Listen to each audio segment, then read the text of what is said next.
Hoje é dia 15 de fevereiro de 2022, terça-feira, Franca, São Paulo, 2 horas da tarde. Nós estamos realizando o culto cristão no lar e optamos nesta fase pela leitura desta obra, A Morte e o Seu Mistério.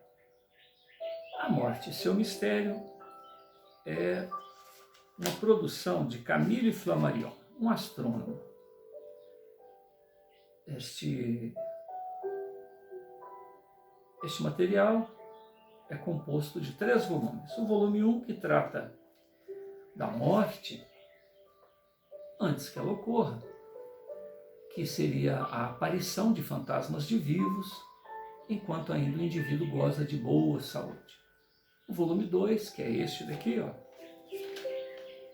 aparição de fantasmas de vivos durante a morte, que seriam aqueles casos de moribundos, pessoas que 1 semana, 2 dias antes da sua morte se apresentam em algum lugar com uma clareza que é de toda prova. Aparições que vão desde ligação psicológica de uma pessoa com a outra, até aparições realmente com manifestações luminosas ou normal. O indivíduo chega tão perto que o hálito do fantasma do vivo, ou do agonizante, ser percebido pelas narinas de quem ouve, né? Sons, movimento de objetos, mesa que racha, mesa que parte. E aí fica-se para ser explicado como é possível sair alguma coisa do organismo de alguém a tal ponto de ser tangível, a tal ponto de ser fotografável, a tal ponto de impressionar os sentidos de mais de uma pessoa. E aí o 3º volume vai mais longe, que é a manifestação de fantasmas de mortos, ou seja, pessoas que estão vivos, mas fora do corpo físico.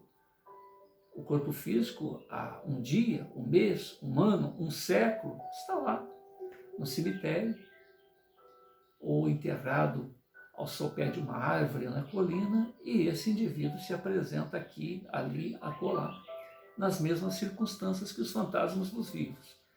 Esse material foi estudado por Camille Flammarion, por Ernesto Bozano, por Gabriel Delany, por Alexandre Aksakoff, por Myers e por tantos outros que se formaram sociedades psíquicas na França, na Inglaterra e em outras partes do mundo, na Rússia. E com isto, o assunto era inegável. O tema era impossível de ser desconsiderado. Então, essas sociedades psíquicas, cada qual deu lá a sua explicação. E com isso surgiu a metapsíquica, a psicotrônica, a parapsicologia e outros nomes, hoje em dia, na projeciologia. Então, o ser imortal, saindo dessa casca e se manifestando. E vamos mais longe, hoje em dia, 2022. Manifestações de seres imortais advindos de outros orbes. Manifestação de seres corpóreos advindo de outros orbes. Porque nós citamos seres encarnados, gozando de plena saúde ou moribundos, se manifestando à distância. Então, alguém que veio de outros orbes se manifestando também, embora encarnados, junto a nós outros.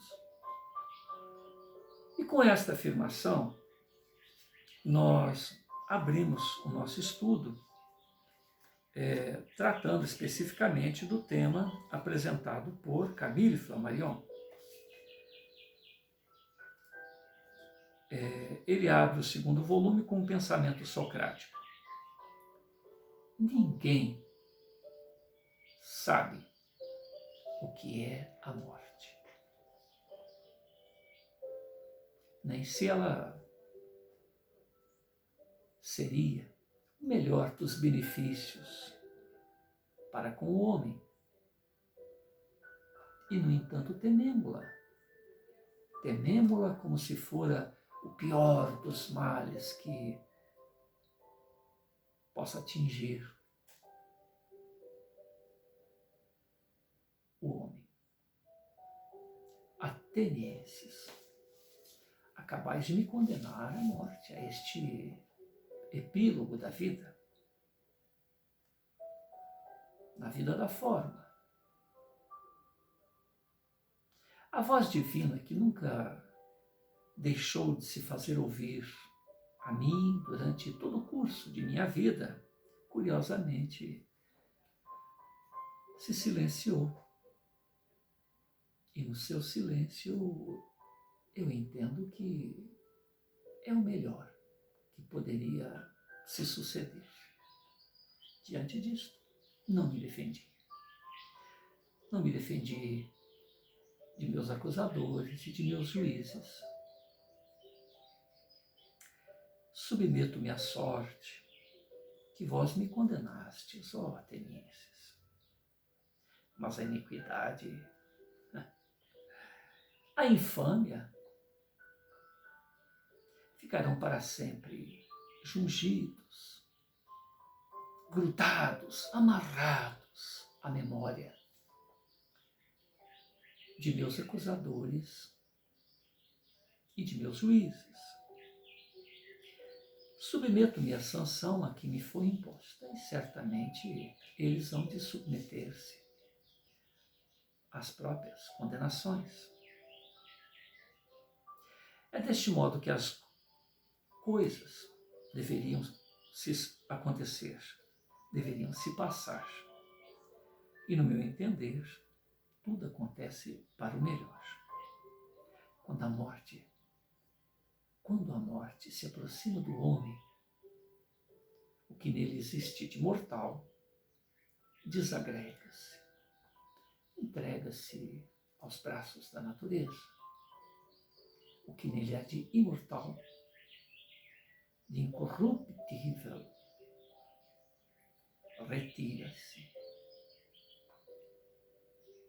retira-se intacto.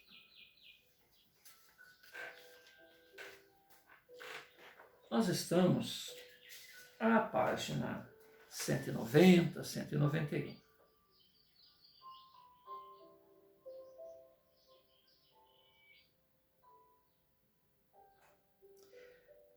Página 190. O que aqui nos interessa é a previsão tão exata e precisa de um acontecimento vindouro.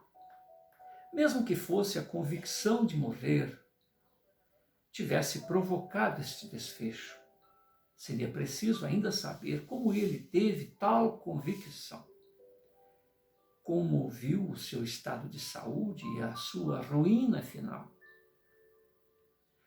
Se tivesse pensado em atrasar o relógio 10, 15 minutos, ele teria certamente morrido 10 ou 15 minutos mais tarde, porque tinha os olhos fixos nos ponteiros, deitou-se para morrer quando os mesmos ponteiros marcavam exatamente 9 horas. Não desdenhemos do coração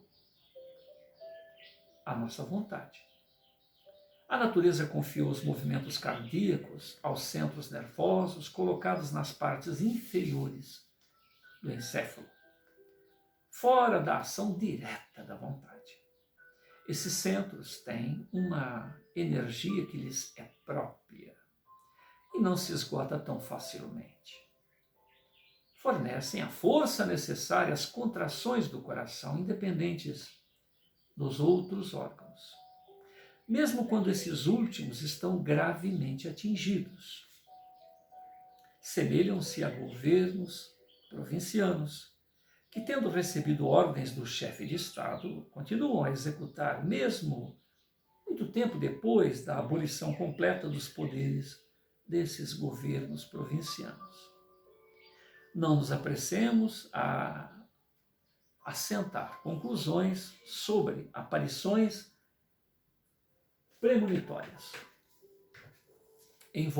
Envolve-nos um mundo psíquico, envolve-nos um mundo psíquico, mas qual a sua natureza? Para os católicos, a Santa Virgem está associada à maior parte das cenas religiosas, muito mais frequentes às vezes do que 3 pessoas da Trindade, inacessíveis. É-lhes seguramente toda estranha também. Acabamos de ver aqui esta associação da Santa Virgem, no caso do pai de João Vitalis, da mãe do rei Davi. Registremos estas impressões para o nosso estudo geral. Nas 3 narrativas, verificamos, a primeira apresentou a associação de uma pobre mãe defunta, a segunda, uma promessa da Virgem Maria, a terceira, um pai muito amado. Apenas um adendo, aqui ele se referiu a 3 casos de aparições de moribundos se apresentaram em algum lugar e afirmaram dia, hora, momento da morte.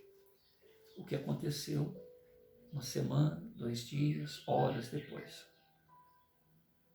do horário estipulado. Então, o horário estipulado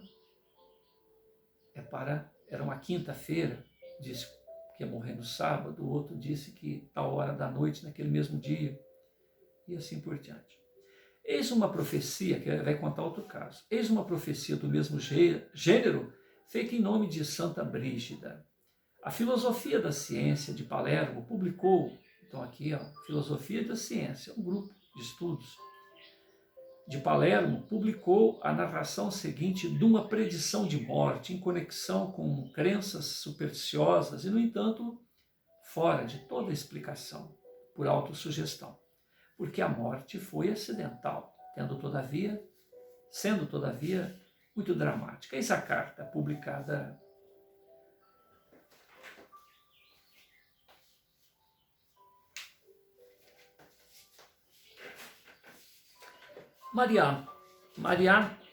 Marianópole, Caltacinessa, 20 de maio de 1911. Caro doutor Calderone, falei de um caso extraordinário ocorrido nesta comuna e designado pelo povo por nome de milagre de Santa Brígida, porque se espalhou aqui a convicção de que os devotos da mesma santa obtêm a graça de serem por ela prevenidos de sua morte, pelo menos 3 dias de antecipação, podendo preparar-se para bem morrer.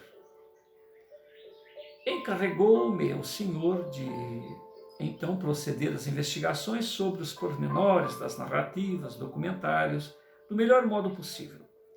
Desempenhei-me do encargo e posso hoje comunicar-lhe o que se segue. Em outubro de 1875, época de banditismo, notou-se nos arredores de Marianópole, na estrada de Valte Enferma, Vale do Inferno, um indivíduo decentemente vestido e com atitudes suspeitas. Uma certa Carmela Grécio, ainda viva, foi a primeira a vê-lo e correu para a aldeia para o anunciar. O Mairê, o barão Pedro Landolina de Regilife, enviou ao sítio indicado muitos guardas que prenderam um homem trazendo-o para a aldeia. Segundo as indicações fornecidas por ele e das prefeituras de Caltanissetta e de Girgenti, pôde concluir-se que se tratava de um certo Rosário Casareto, natural de uma comuna das Calábrias, que depois de desgostos íntimos abandonou a vida conjugal e, em estado de exaltação, errando através dos campos, tinha vindo até aqui.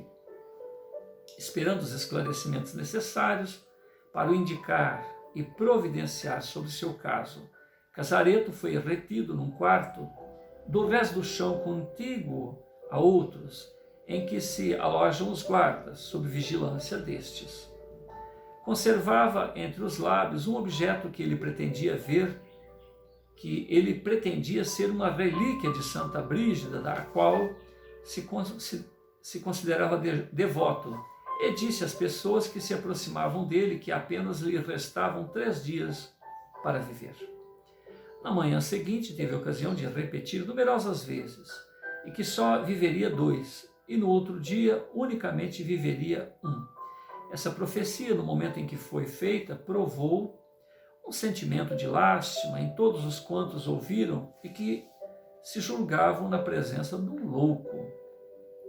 Volvidos 3 dias, enfim, considerou-se para a remoção do homem dali para Caltacineta,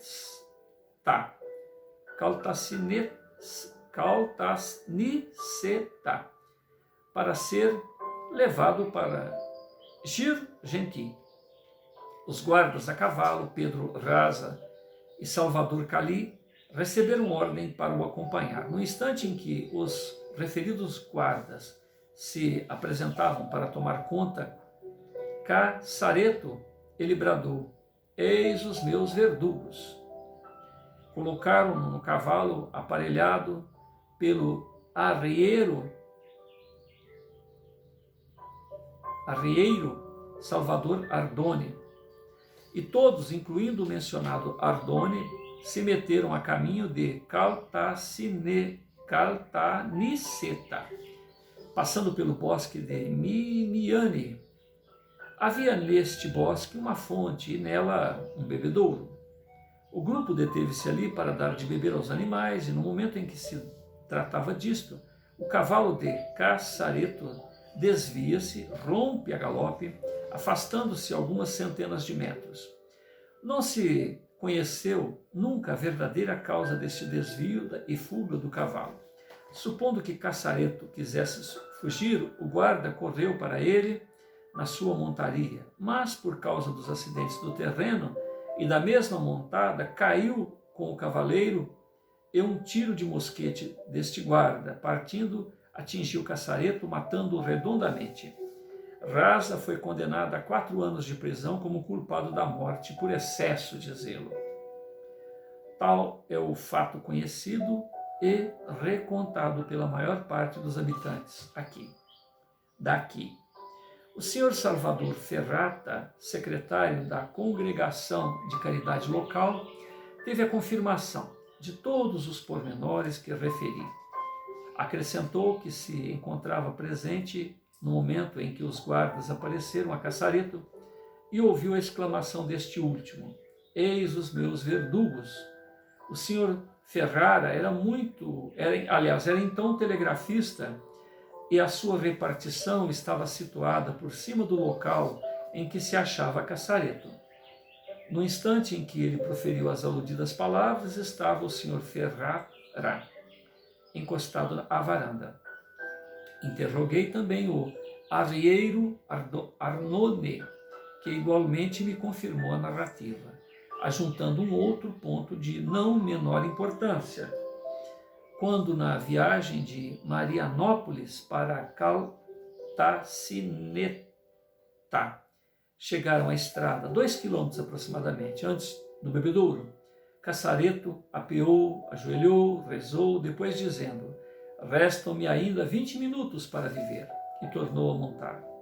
Procedendo às investigações sobre tão singular incidente, conheci outro milagre, o milagre de Santa Brígida. Tais são os fatos que os componentes os disputam e expliquem. Os discutam e os expliquem. Salvador Riso, secretário comunal, seguem os atestados.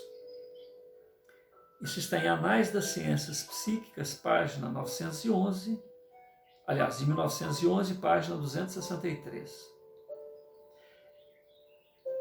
É inadmissível que ela seja realmente envolvida nessas histórias, da mesma forma que a Virgem Maria, na morte da religiosa atrás relatada pela senhora Lacombe. Entramos num mundo invisível, difícil de determinar, mas não percamos de vista a influência moral sobre o físico. Possuo na minha coleção muitos exemplos de indivíduos mortos que apareceram a pessoas amigas para lhes anunciar o seu próximo falecimento. E, igualmente, as aparições de desconhecidos anunciando a morte fora de todos os laços de parentesco ou amizade. Procuramos nós, em determinados casos, explicar esses fatos por sonhos acidentais que exerceram sob forte impressão, ou por diversas autossugestões, mas tais explicações parecem-me pouco adequadas aos fenômenos observados. Consideremos, entre outros, a aparição seguinte. Leamos esta carta.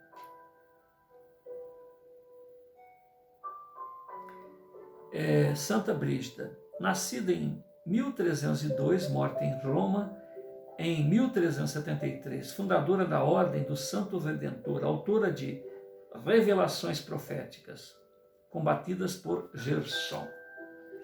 E agora ele vai apresentar uma carta que está em Processing of Society for Psychical Research, tomo 5, página 291, Anais das Ciências Psíquicas, página 170. Há 60 anos, a senhora Carleton morreu no condado de Leitrim. Era amiga íntima de minha mãe e poucos dias depois de sua morte apareceu-lhe em sonhos dizendo-lhe que nunca mais tornaria a vê-la assim, com exceção de uma única vez, e que isso se realizaria 24 horas antes da sua morte. Em março de 1864, minha mãe vivia com seu genro e minha filha, o doutor e senhora Lyon, em Dalkey. A 2 de março, à noite, foi para o seu quarto, muito alegre e gracejando com a senhora Lyon. Nessa mesma noite, ou antes de madrugada, meu genro, ouvindo o barulho, despertou sua mulher, pedindo-lhe que fosse ver o que se passava. Encontrou minha mãe com metade do corpo fora do leito e uma expressão de horror estampada no rosto. Sossegou-a da melhor maneira possível. Na manhã seguinte, minha mãe parecera no seu estado normal, almoçou, como de costume, na cama e muito jovialmente. Durante o dia, tomou banho. Tendo mandado procurar sua neta, contou-lhe que a senhora Carleton tinha, enfim, após um intervalo de 50 anos, vindo a falar-lhe de sua morte muito próxima e que ela morreria na manhã seguinte, na mesma hora. Acrescentou, por precaução, que havia tomado um banho para evitar a lavagem do seu cadáver. Começou então a declinar pouco a pouco e morreu na manhã de 4 de março, a hora anunciada. O doutor e a senhora Lyon corroboraram esta narrativa. Minha mãe tinha-me sempre dito que tornaria a ver a senhora Carleton, justamente antes da sua morte. Quem assina é Thomas James Norris, em Darkley, Irlanda. Comentário de Flammarion.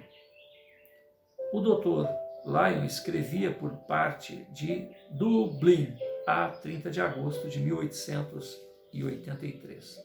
A falecida senhora Dorcas Norris disse-me muitas vezes que a senhora Eliza Carleton lhe apareceria num sonho, prometendo voltar a aparecer-lhe uma única vez, 24 horas antes de sua morte. Na noite que precedeu seu falecimento, anunciou que a advertência que esperava havia 56 anos lhe havia sido feita e expiraria na noite seguinte, o que se realizou. Quem assina é Richard Sir John Lyon. Agora um comentário de Camille Flammarion. Eis aqui uma pessoa de perfeita saúde que está certa de morrer dentro de algumas horas e que toma um banho para evitar à sua família o trabalho da sua toilette mortuária. Podemos explicar essa morte? 3 hipóteses se nos apresentam. A primeira é que a defunta, a senhora Carleton, agiu realmente sobre a sua amiga. A segunda é que O primeiro sonho, puramente acidental, causou à senhora Norris uma impressão tão profunda que, quando se renovou, também por acaso, lhe impôs a certeza de sua morte iminente e que seria provocada por autossugestão.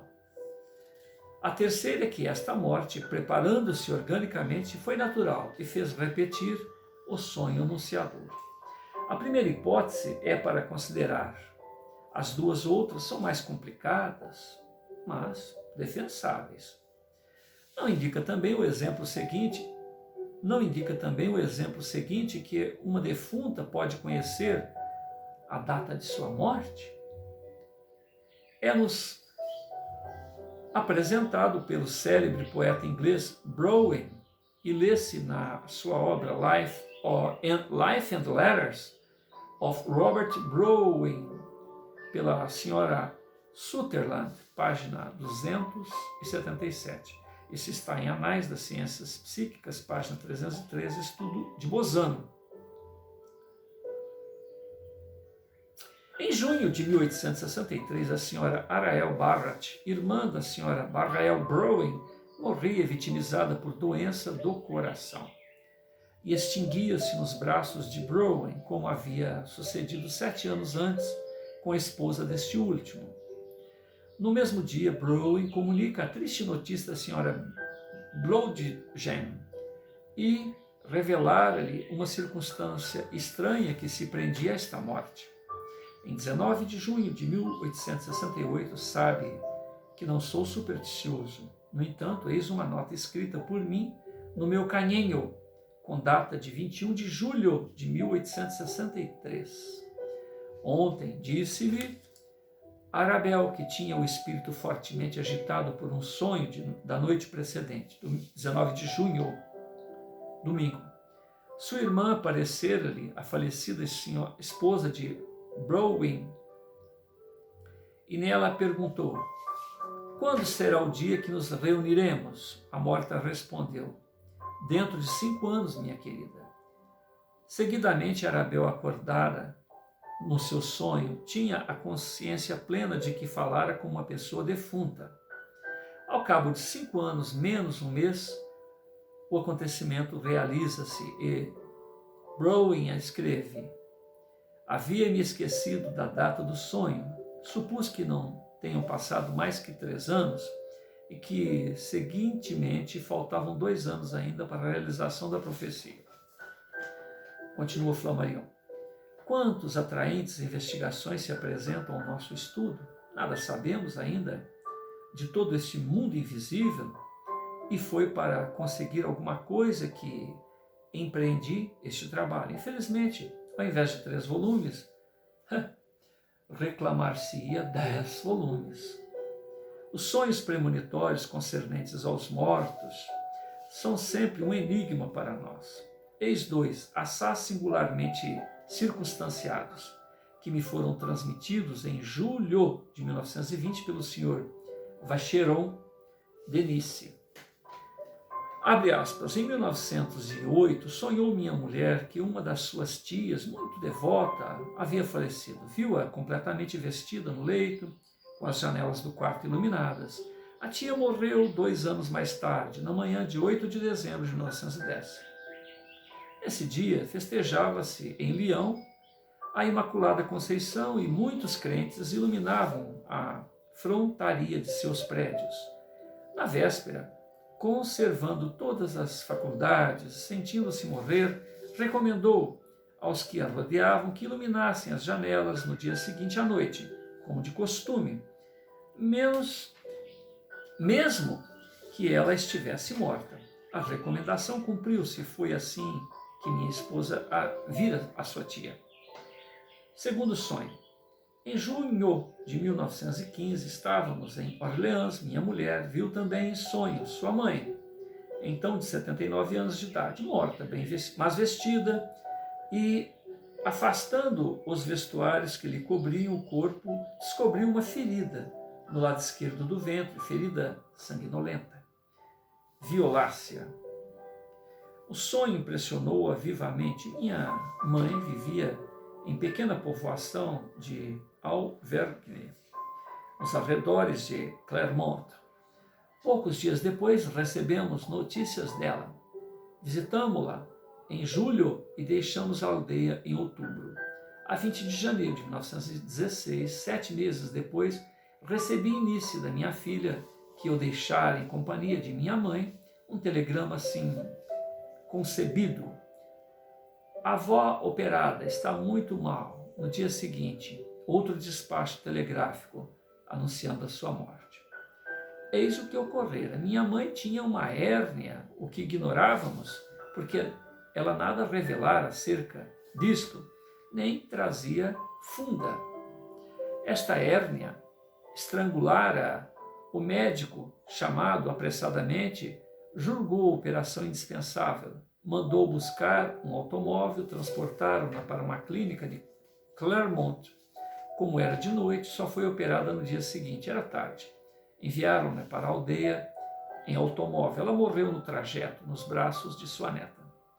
O sonho de minha mulher realizava-se, pois, com todas as circunstâncias particulares. Ferida no ventre, lado esquerdo, morta, estando vestida. Ver nisto apenas simples coincidência parece-me fantástico. Carta 4212 do Arquivo Pessoal de Camille Flammarion. Estas vistas antecipadas são verdadeiramente inacreditáveis. No entanto, existem. Aqui está uma outra. O Sr. João Vetter, distinto arquiteto suíço, membro da Sociedade Astronômica de França, assinalou-me a 11 de junho de 1920 o que se vai ler. O meu amigo é cristão, convicto, protestante, podia ter 20 anos de idade quando lhe sucedeu isto. Era uma família vizinha e os seus pais com quem ele vivia existia tenaz desavença, motivada por extensões de herança, por questões de herança. Cada um se mantinha no seu ponto de vista durante muitos anos, não se trocava entre as duas famílias uma única palavra. O meu amigo incomodava-se com isto e aludia ao caso muitas vezes nas suas preces a Deus. E eis a magnífica resposta que recebeu. Uma visão no seu despertar durante o terço de segundo, representando ao mesmo tempo a rua em frente da sua casa, muitos móveis colocados ali como para mudança e no último plano um leito mortuário no qual reconheceu o cadáver de um segundo vizinho, próximo parente da sua família. 6 meses, pouco mais ou menos, passaram e o meu amigo perguntava sempre o que significava a sua visão. Quando um dia em que diversos móveis destinados à sua casa haviam chegado, ele os viu na rua dispostos como o que distinguiria em sonho. Pouco antes foi informado da grave enfermidade do segundo vizinho e depois da sua morte começou, portanto, a observar tudo quanto podia dar-se. Em breve chegaram outros membros da família desavinda, passaram entre os móveis para irem até a casa do segundo vizinho, testemunhar a sua simpatia na qualidade de parentes próximos. O meu amigo aproveitou a ocasião para lhes exprimir as suas condolências e foram estas as primeiras palavras trocadas entre os membros das suas famílias, em rixa, que desde então reataram relações. Acrescentarei que ele foi ver o morto e verificou que o seu leito era semelhante àquele que tinha visto em sonho. Tanto para o seu amigo como para mim, tanto para o meu amigo como para mim, há aqui prova evidente da ação divina, produzindo esta ação, esta visão do futuro, a fim de que o único momento em que as primeiras palavras de reconciliação puderam trocar-se não se perdesse. Carta de número 4158. Bom, aqui vai indo, são cartas e mais cartas. Nós estamos à página 198. Nós vamos continuar a partir deste ponto na próxima oportunidade. Senhor Jesus, bem sabemos que um naco de alimento espiritual contigo, há de eterno. Então, bebemos nessas águas de vida eterna, essas águas que saciam o espírito, da obra de Flammarion, aonde ele, a seu tempo, suadamente, com muito amor, com muita obstinação pela verdade, busca se informar da imortalidade, da sobrevivência da alma, ou pelo menos da manifestação da alma enquanto o ser vivente ainda goza de perfeita saúde. No primeiro volume, neste segundo volume,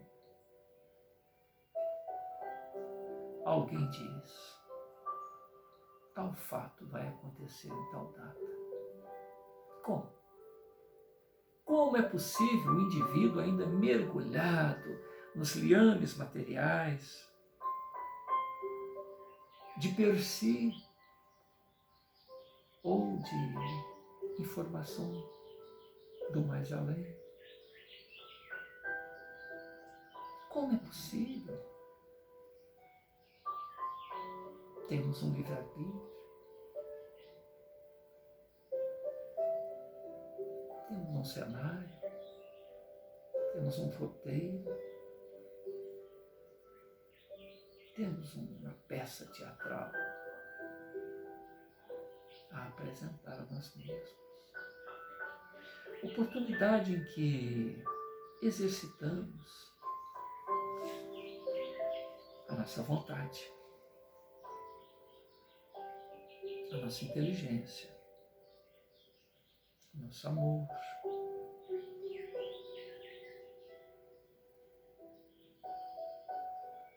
o nosso esforço, a nossa experiência acumulada desde então, para que possamos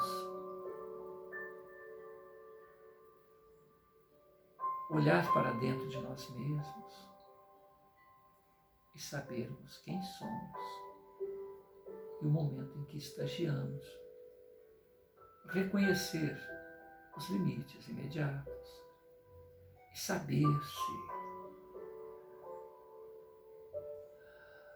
fagulha divina mergulhada na carne,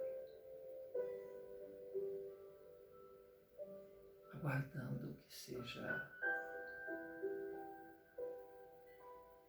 admirada, observada, explorada, e fazer com que este cenário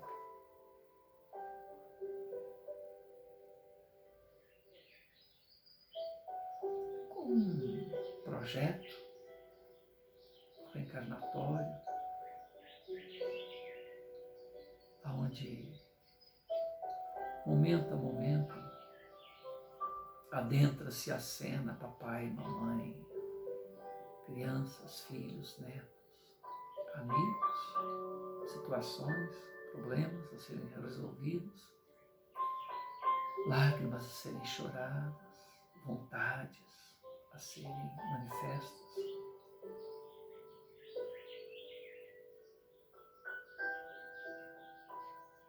Pessoas submetidas a um karma pessoal, a um karma coletivo do meio em que se vive, a um karma social a nível macro, tipo planetário.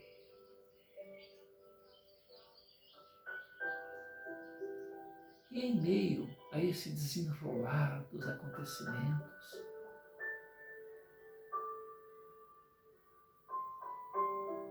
esta fagulha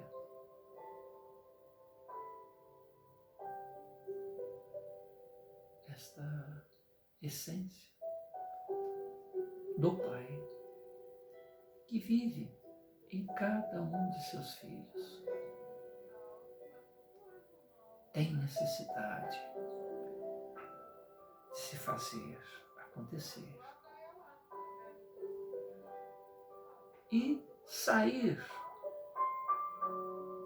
além deste cenário,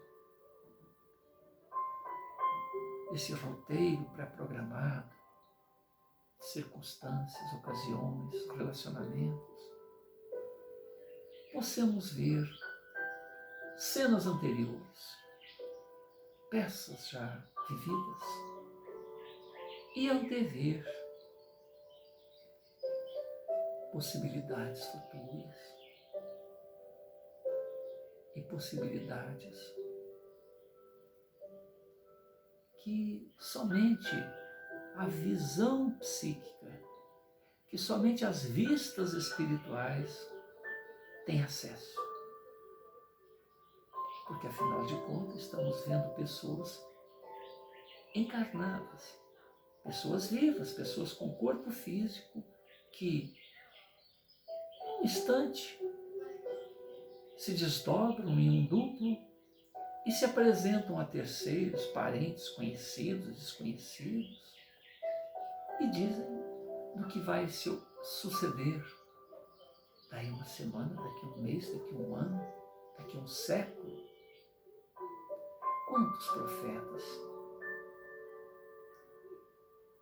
que tiveram as suas informações confirmadas no decorrer das eras. Como isso é possível? Os estudos das sociedades psíquicas, nós vemos os governos se interessarem por essas pesquisas, descobrindo os paranormais, os indivíduos que se manifestam em vivo com esses potenciais do espírito, e aí são chamados de paranormais, de fenômenos anímicos, como se eles fossem os produtores, os responsáveis, os únicos a fazer acontecer esses fenômenos. Lembrando que já dissemos anteriormente, Alexandre Exakov diz que esses fenômenos anímicos, paranormais, não são possíveis de per se, que sempre ocorre a participação de irmãos, de seres fora da matéria. Sempre há um fenômeno espírita, um fenômeno de alguém fora do corpo, que já perdeu o corpo físico, alguém já desencarnado, participando desses fenômenos para que haja uma efetivação dessa experiência. Que a pessoa julga que, por ser um paranormal, ele, por si só, sozinho, é possível produzir o fenômeno. Mas isso não é possível. Alexandre Exakov, na obra Animismo e o Espiritismo, faz esse estudo numa obra de aproximadamente 500 páginas. Assim como Flammarion, nos 2 primeiros volumes, fala da manifestação de fantasmas de vivos, e no último volume, no 3º volume, apenas 2, que já perderam o corpo físico há dias, meses, anos. Então, nesse momento, o que resta? O que não é a picuinha dessas explicações concorrentes, muitas das vezes vaidosas, muitas das vezes inconsequentes, mas que reconhecem o fenômeno. E isso é que é o importante. E é nisso que nós nos atrevemos a reverberar nesta gravação. Não há como se negar a existência de um ser que se manifesta fora da roupagem física, enquanto ainda na roupagem física, ainda não ocorreu o óbito, ainda não ocorreu a morte. E este ser se manifesta com informações que ele não poderia ter colhido com o cérebro, com esta massa de tempestades magnéticas, capaz de acender uma lâmpada.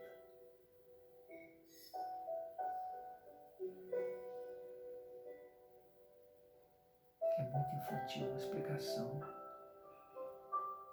dizendo que a mente, que o ser pensante, reside no cérebro, que é um produto desta massa de neurônios.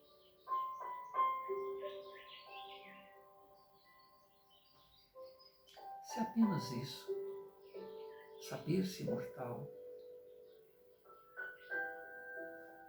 já teremos alcançado o nosso desiderato.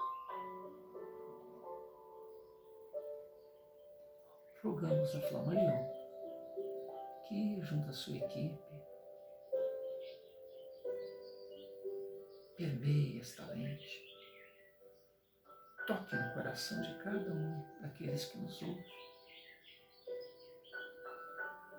e permita que esta chama crística, que esta centelha do Pai Celestial vibre, brilhe e diga: é verdade. Me recordo de um caso semelhante. Ou daí a pouco esbarre neste ou naquele vivente, onde se descubra que esses fenômenos acontecem ao nosso redor e não ignoramos, sequer prestamos atenção. Então, no testemunho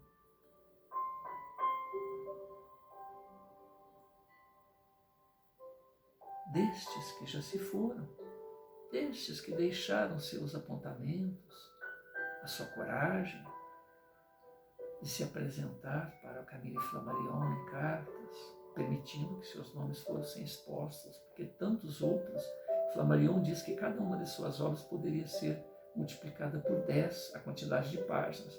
Uma página, o primeiro volume, 400 folhas, poderia ser 4.000. O segundo, 370 folhas aproximadamente, poderia ser 3.600. Quarto volume, igualmente. Então ele escreveu muitas e muitas obras, buscando desvendar o ser imortal. E curiosamente, Flammarion, contemporâneo de Kardec, contemporâneo de outros psiquistas, junta informações. Como junta esses casos? Cita obra, página, volume, deste ou daquele outro apontamento. E tenta mostrar numa época onde a palavra de honra era uma palavra de honra. Uma negociação feita entre dois fazendeiros. Um ano onde se deveria receber aquele valor no outro ano. Ele sentava lá de madrugada à porta da sua casa e aguardava a chegada do parceiro de negócios. Certamente haviam pessoas que tomavam terras, que faziam grilagem.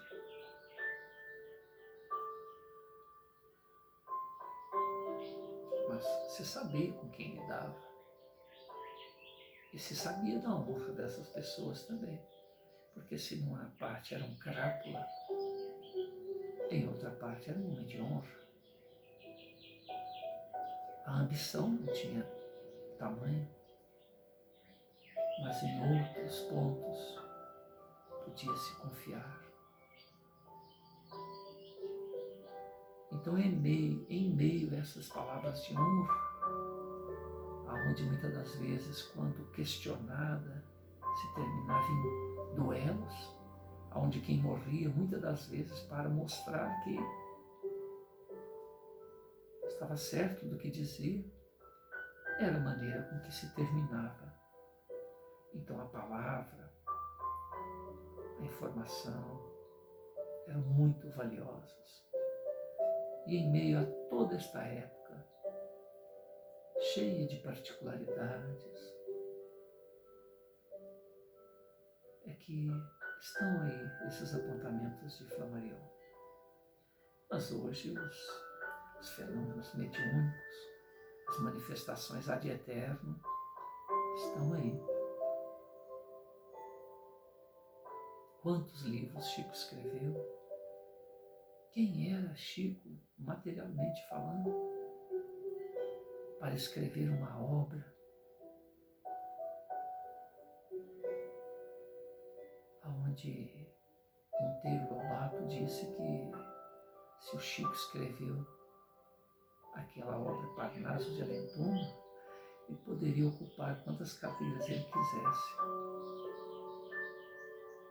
Apontamentos científicos, profecias, premonições, que cautelosamente ele as expunha, falando de situações de possibilidade de se criar colônias na Lua,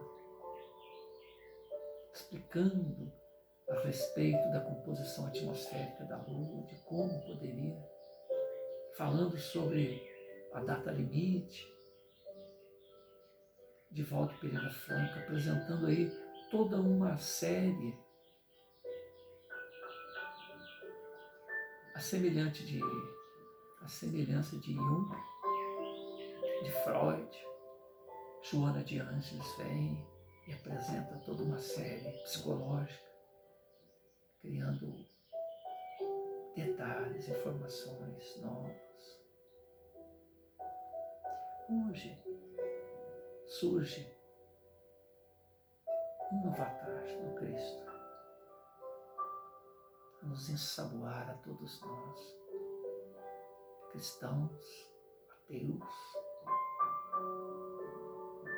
perdidos em nossas picuinhas. Ele vem corajosamente, Pedro Augusto, humildemente, junto à sua esposa, junto à sua cunhada, junto a médiuns humílimos que saíram de casas evangélicas, de centros de umbanda, para compor um colegiado, à semelhança da época do Cristo, falando deste momento de exortação, de lavar a cara de nós outros,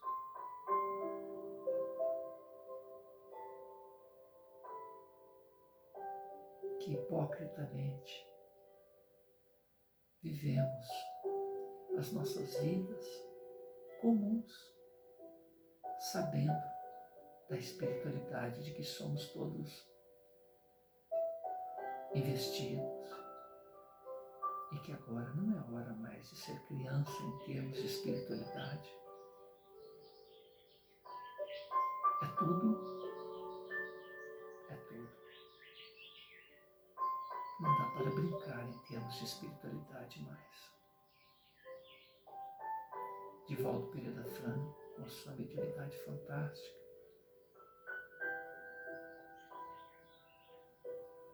fazendo apresentar grandes pensadores do passado,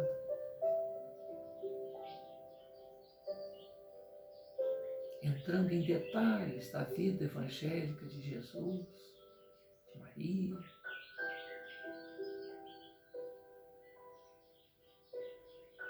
esses caravaneiros que o Pai Celeste colocou em nosso caminho, neste ou naquele ambiente, para que nos rememore da própria espiritualidade.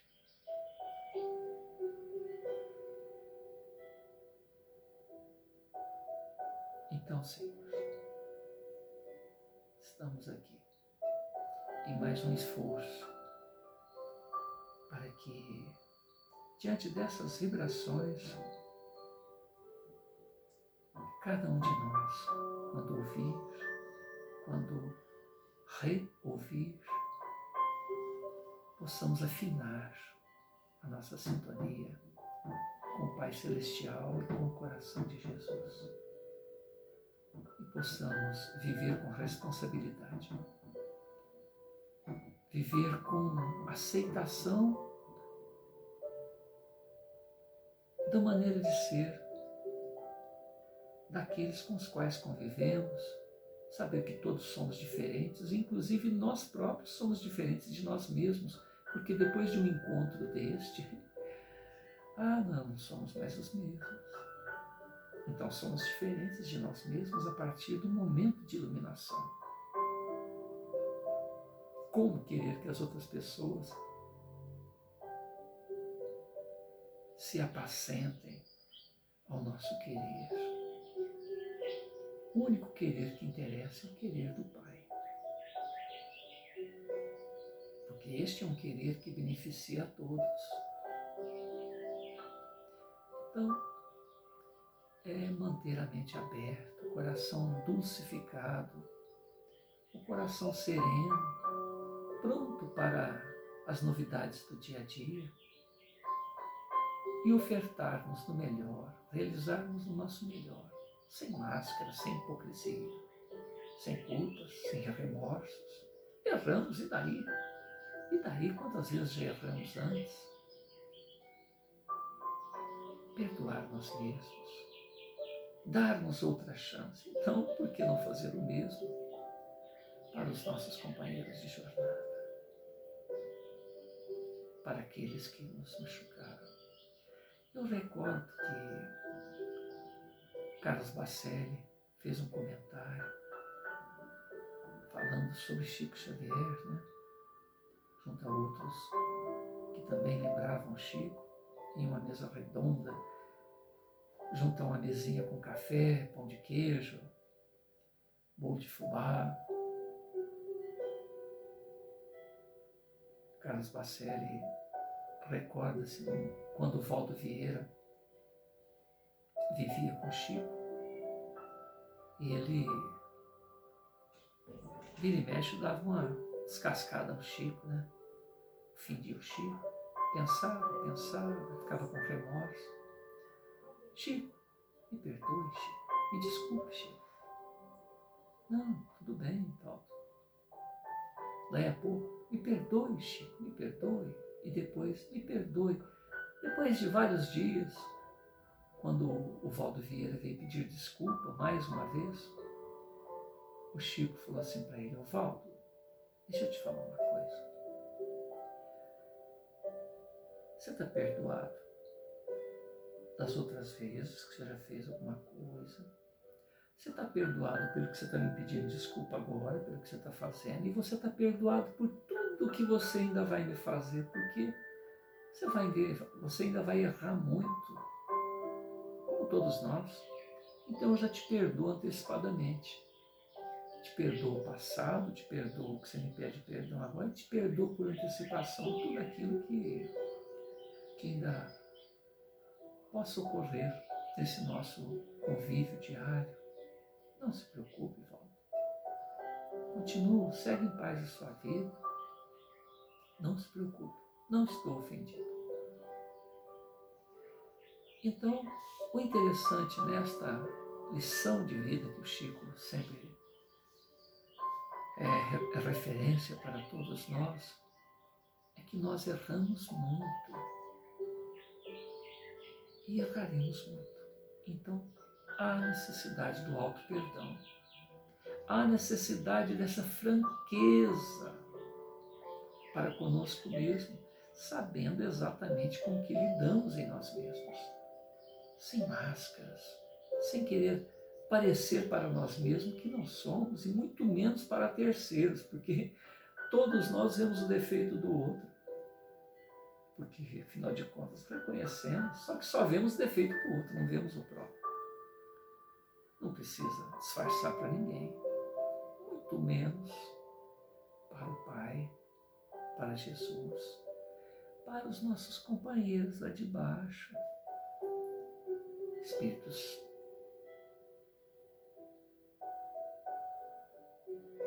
como mais problemas do que a gente, mas que justamente por isso sabem exatamente